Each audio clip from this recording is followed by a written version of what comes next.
রবিবার রাতে ঘূর্ণিঝড় রেমালের ল্যান্ডফল হয়, তারপর কেটেছে 2.5 দিন, কিন্তু ছবিটা এখনো বদলায়নি। যে ছবি আপনাদেরকে দেখাচ্ছি জমা জলের ছবি, মহেশতলার 11 নম্বর ওয়ার্ডের ছবি। দেখুন দুর্ভোগের সেই ছবি, কারণ দুর্যোগ, প্রাকৃতিক দুর্যোগ হয়েছে, জল জমেছে, কিন্তু এখনো পর্যন্ত সেই জমা জল কিন্তু নামেনি রাস্তা থেকে। মহেশতলার 11 নম্বর ওয়ার্ডের ছবি। আর এর ফলেই কিন্তু প্রতিবাদ শুরু হয়েছে। প্রতিবাদ করছেন স্থানীয়রা রাস্তা অবরোধ করে।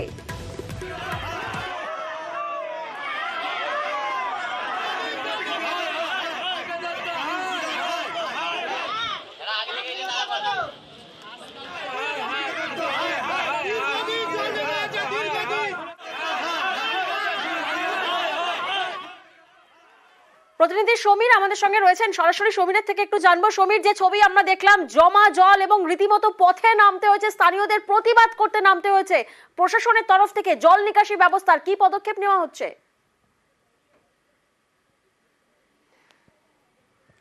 দেখো প্রিয়াঙ্কা, মহেশতলার 11 নম্বর ওয়ার্ডে যে জল জমেছে, এরকম মহেশতলা অনেক ওয়ার্ডেই এরকমই জল জমে আছে।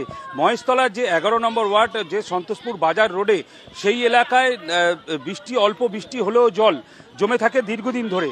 তারপরে যে দুর্যোগ গেছে, দুর্যোগের পরে এখনও পর্যন্ত জল জমে আছে। কাউন্সিলর 11 নম্বর ওয়ার্ডের কাউন্সিলরের দীপিকাকে বারবার জানিয়েও কোনো সুরা হয়নি। একটা সামান্য ওখানে একটা ড্রেন তৈরি করা হয়েছে, যে ড্রেনটা নিম্নমানের ড্রেন। এলাকার লোকেরা বারবার বলছে এই যে ড্রেন নিম্নমানের ড্রেন, তার মধ্যে জল যায় না, জলের মধ্যে আরও জল জমে যাচ্ছে, এবং এলাকায় পুরো ঘুরলে দেখা যাচ্ছে 1 হাঁটু জল জমে আছে। প্রাক্তন কাউন্সিলর ওখানে এসছে, ওনাকেও জলে নামতে হয়েছে, এবং ঘটনাস্থলে মহেশতলা থানার পুলিশ গেছে, ওনাকেও নামতে হয়েছে। যে এই দীর্ঘদিন ধরে জল জমছে, নিকাশির ব্যবস্থা একদম ভেঙে পড়েছে। বারবার জানিয়ে এলাকার লোক বাধ্য হয়ে আজকে পুরুষ থেকে শুরু করে মহিলা সবাই মিলে রাস্তা বাঁশ লাগিয়ে সন্তোষপুর স্টেশন রোড পুরো অবরোধ করে বসে আছে। যতক্ষণ না জল নামবে ততক্ষণ এই রাস্তা অবরোধ চলবে। এলাকার লোক জল নামবে না ততক্ষণ পর্যন্ত অবরোধ চলবে। চরম যন্ত্রণা স্থানীয়রা।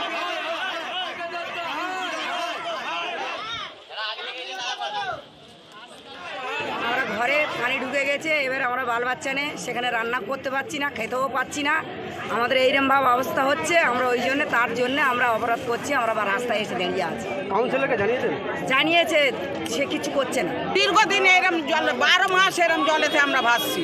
প্রত্যেক বর্ষায় জলেতে আমরা কষ্ট পাই, লাস্টে বাল বাচ্চা নিয়ে স্কুলে চলে যাই। এর কোনো ব্যবস্থা কেন হয় না? সমীর, আমরা শুনলাম যতক্ষণ পর্যন্ত জল নামবে না ততক্ষণ পর্যন্ত এই প্রতিবাদ চলবে। প্রশাসনের তরফ থেকে কি বলা হচ্ছে?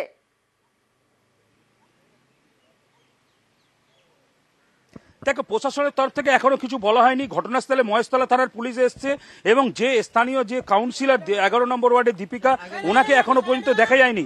এবং কোনো জায়গায় পাম্প লেগেছে, যে পাম্পের জলটা বার করছে, যে জলটা বেরোচ্ছে সেই জলটা ঘুরে আবার ওই জায়গাটাই চলে আসছে। ওখানে কোনো নিকাশির ব্যবস্থা নেই। দীর্ঘদিন ধরে এদের অভিযোগ যে জল কি করে বেরোবে, সেই জল বেরোবার কোনো ব্যবস্থা নেই এখনো পর্যন্ত। সেই জন্য রাস্তা অবরোধ করেছে, বাধ্য হয়ে এই রাস্তা অবরোধ করেছে এই স্থানীয় মানুষরা, মহিলা থেকে পুরুষ সবাই রাস্তা অবরোধ করেছে। এখনো প্রশাসনের কোনো হেলদোল নেই যে কিভাবে জলটা নামবে। প্রিয়াঙ্কা, একেবারেই। প্রাক্তন কাউন্সিলর কি বলছেন শোনাবো আপনাদের। আমি অনেকবার পরিষ্কার করেছি, কাউন্সিলর যখন ছিলাম জিজ্ঞাসা করুন।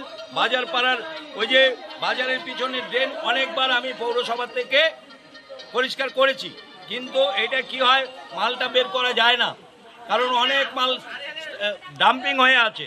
তো সেইখান থেকে মালটা পরিষ্কার না করে যদি ড্রেনটা ওইটা তোলা হয়, সেটা সাময়িক রিলিফ হয়, কিন্তু এটা পার্মানেন্ট সলিউশন হয় না।